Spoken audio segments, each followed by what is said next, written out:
Today I'm bringing you an awesome Dragon Link deck profile that can handle the meta even after the ban list. Who needs Borreload's Savage Dragon? What's Boshin? You got Matt here, and welcome to another competitive Yu-Gi-Oh video. You know, since the last ban list with Baron de Fleur and Borreload's Savage Dragon being banned, a lot of Dragon Link players have been asking, what do we do next? Well, I've been in the lab and I think I've cooked up an awesome Dragon Link deck profile that'll be able to cover the deck's weaknesses even after the ban list.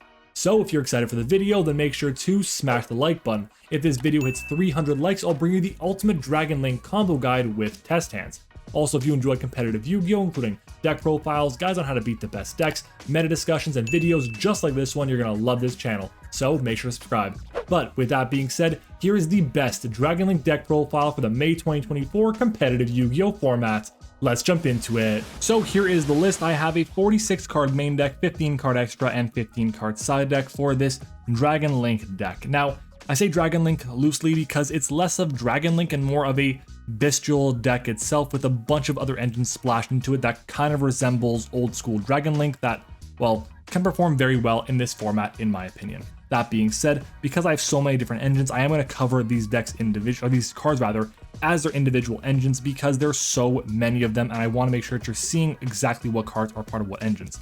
Starting off, of course, we have our Bestial package with 3 copies of the Bestial Lubellion, the 1 copy of Magnemite, the 1 Druisworm, the 1 Saronir, as well as the 1 Baldrake, and 2 copies of Branded Regained. This is our Bestial package. Lubellion is awesome. It is a discard to get you into Magnemite, Druisworm, Baldrake, or Saronir. Great. It also gets you your Regained from the deck, which is also fantastic. Magnemite is awesome because you can search any dragon from graveyard or deck in the end phase. Druisworm sends cards, special summon monsters from field to graveyard. Saronir, when sent to the graveyard, sends a branded spell or trap or a bestial from deck to graveyard. And then Baldrake banishes extra deck monsters, which is also really key as well. Regained, though, is crazy. Some players, they play different ratios to these cards. I see a lot of people play either 1 Regained or 1 Regained, 1 Beast. I prefer 2 Regained because in my opinion, it is one of the best cards in the strategy and one of the reasons to play the bestial monsters in general.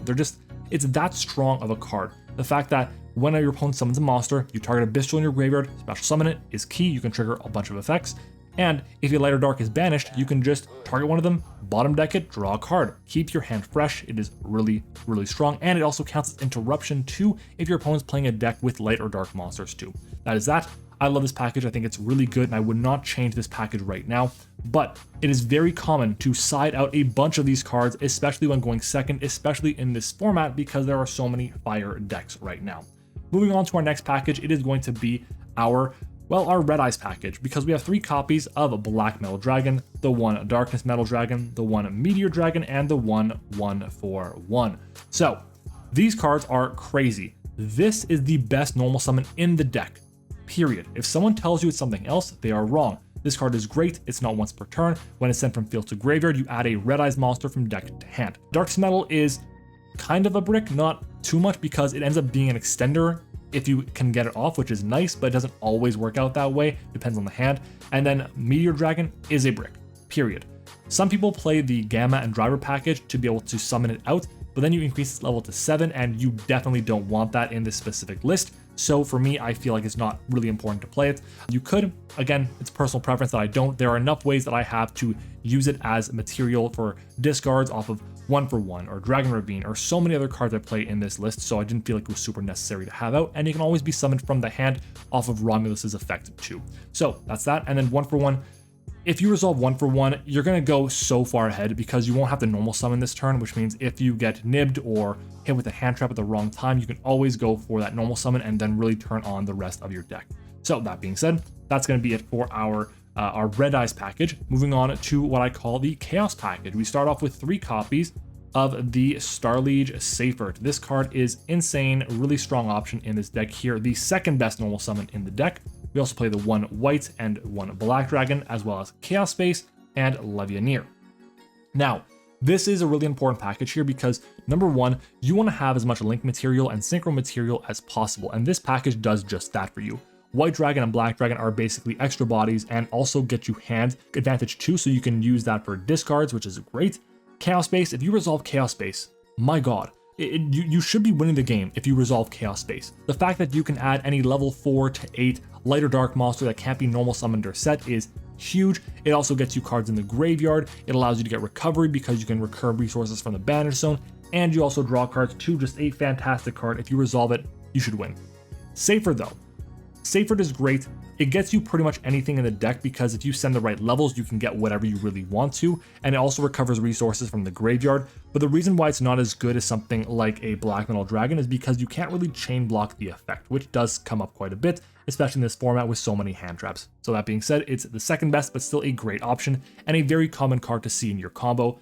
But if I was playing closer to 40 cards in the list, I would cut it down to 2 copies because 5 normal summons is enough, but I'm really happy with the numbers at the ratios that we have right now.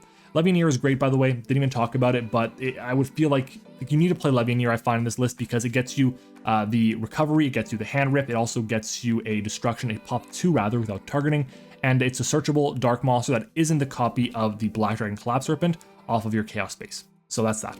Moving on to our next package, we are playing the Rocket package with 1 Caliber, 1 Tracer, 1 Aperture Dragon, and triple Quick Launch. This is the package that we're playing here. A lot of players, again, we're playing this package at a much higher count. You do not need to do that right now. The fact that Savage Dragon is banned really hurts the Rocket side of the deck, and I was actually debating not even playing Aperture Dragon and just playing this as our engine here because it's really strong at just getting extra bodies on field.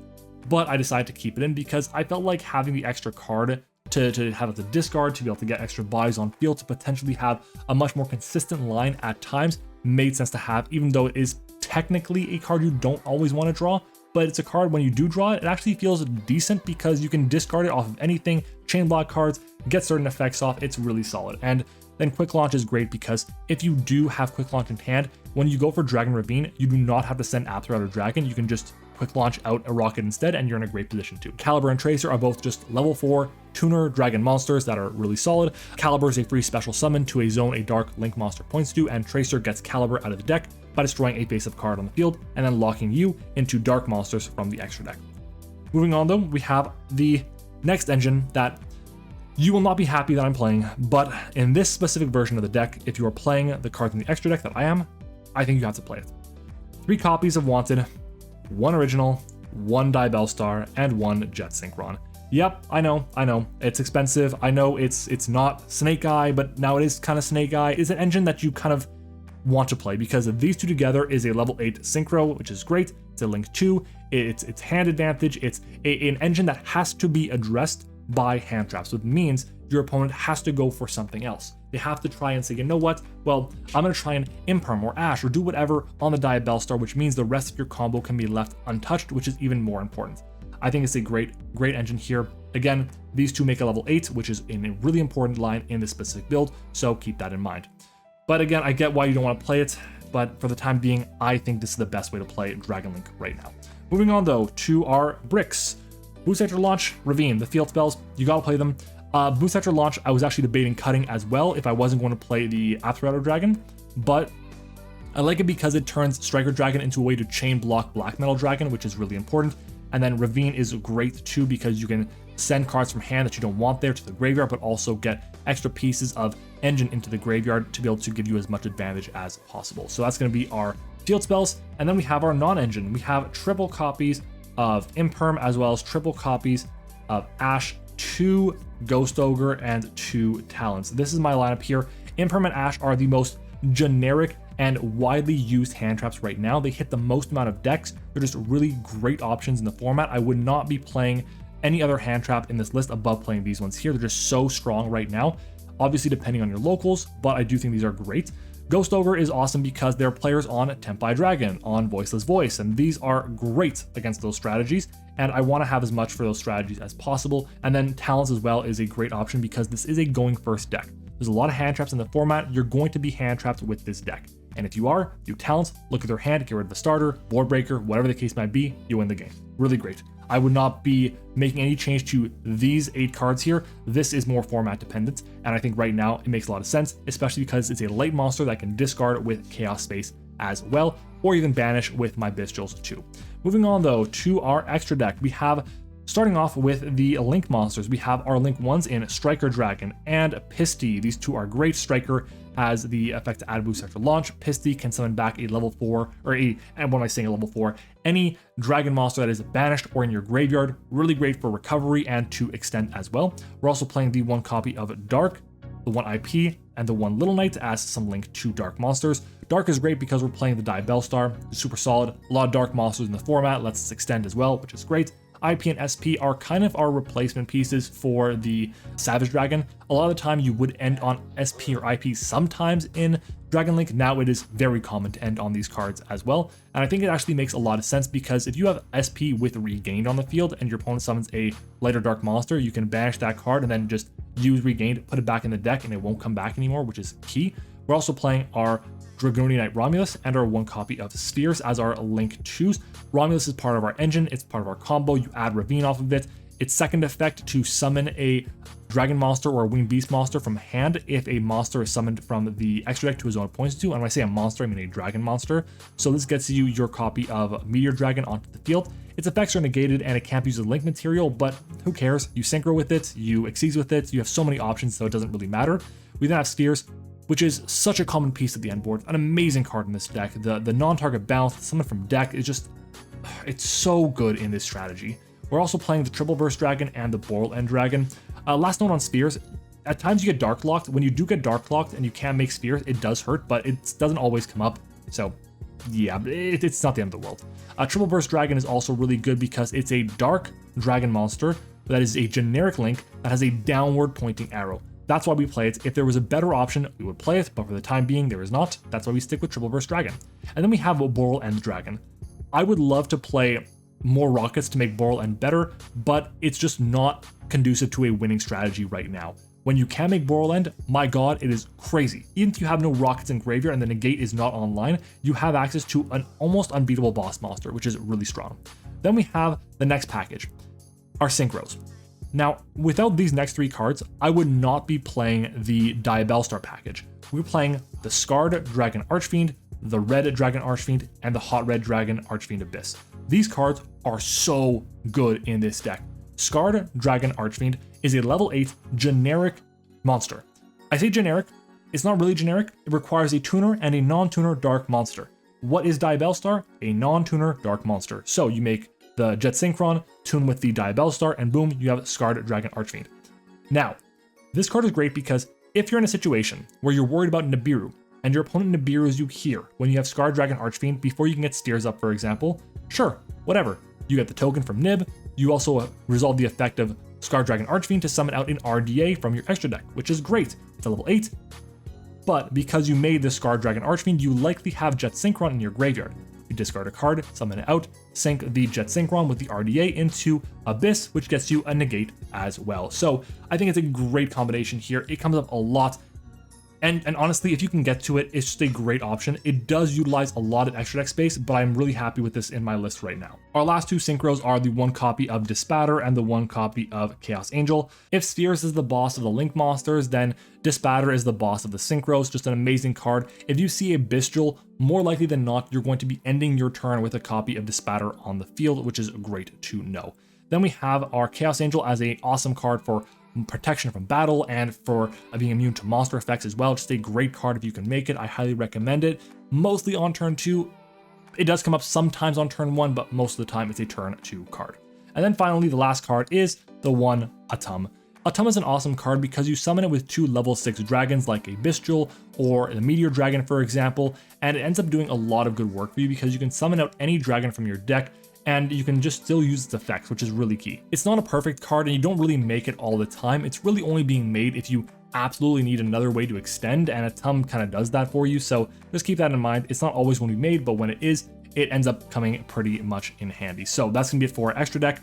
I was considering Typhon, decided against it. I was considering Varudris, decided against it as well. I'll talk about that in a little bit as well. Moving on to the side deck, I have 3 copies of Nibiru, as well as the 2 copies of Cosmic Cyclone and the 1 Harpy's Feather Duster. Nibiru is great. It's a light monster, so it can be sent with something like Chaos Space if it ends up not being used. And if we're in a situation where we don't like our hand traps or we want to get rid of some engine pieces when we're going second, Nib is a great choice. Cyclone is great for any back row decks, the field spells, just basically any deck in the format really dislikes Cosmic Cyclone right now. And then Duster is obviously Duster. We have it there for rogue decks, back row decks, whatever the case might be.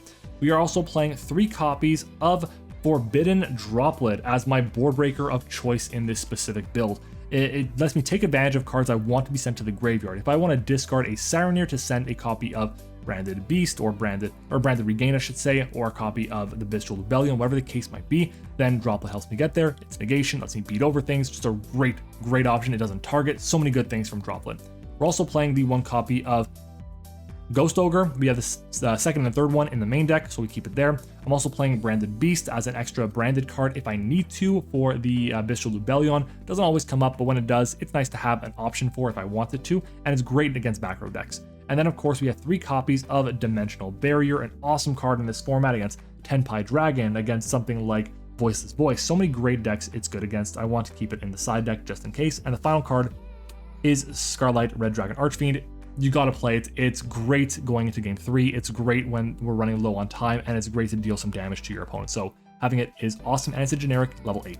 So that's gonna be it for the main, extra, and side deck. Let me know what you think about it down in the comments below. But I do want to say, I'm gonna wrap up this section of the video because I want to talk about some cards that you may not have seen so far and tell you why I didn't actually play them in this specific list. So like I said, I wanted to cover a few cards that weren't in the actual deck profile, but that could be considered to be traditional Dragon Link cards in the current format. The first card is going to be Branded Beast. Yeah, it was in the side deck, but it's a card that is seeing a lot of main deck play for Dragon Link players. It's a card that I think is solid overall, but doesn't come up often enough, and is also a card that is kind of dead when going second, so for that reason I decided not to include it in the main deck. Up next is Samsara Dragon, a really interesting level 1 dragon monster that can be summoned off of something like 1/1, but also can be sent to the graveyard with Dragon Ravine to then get other cards back to your hand. It's nice to recur your resources, but I don't feel like it adds anything positive to the strategy right now.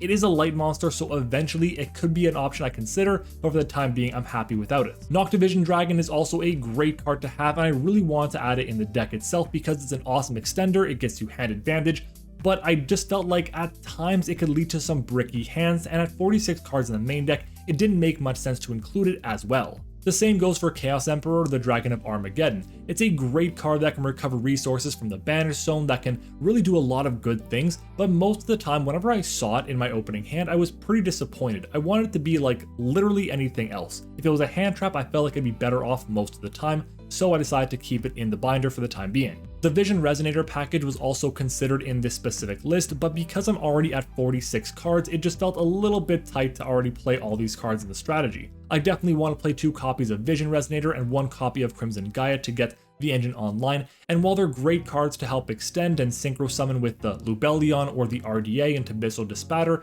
it just doesn't come up often enough, and they really don't do anything on their own.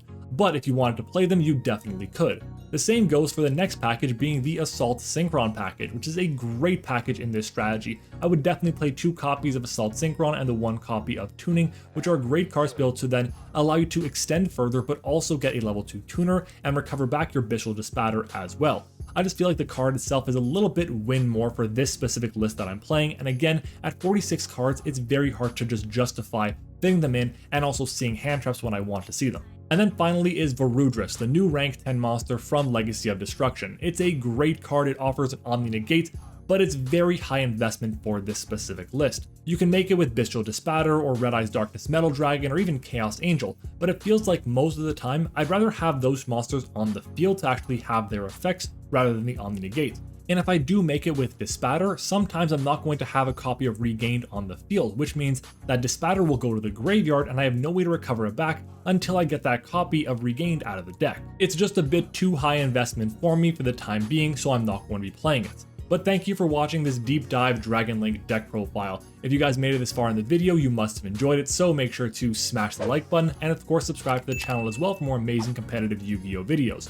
Remember, if this video hits 300 likes, I'll bring you the ultimate Dragon Link combo guide with test hands. Check out my sponsor, Imperium Duelist, and use code OSHEA10, OSHEA10 for 10% off your order. And of course, follow me on Twitter and join the Discord server, both of which are linked in the description. Thank you for watching, I hope you enjoyed it, and I'll see you all next time.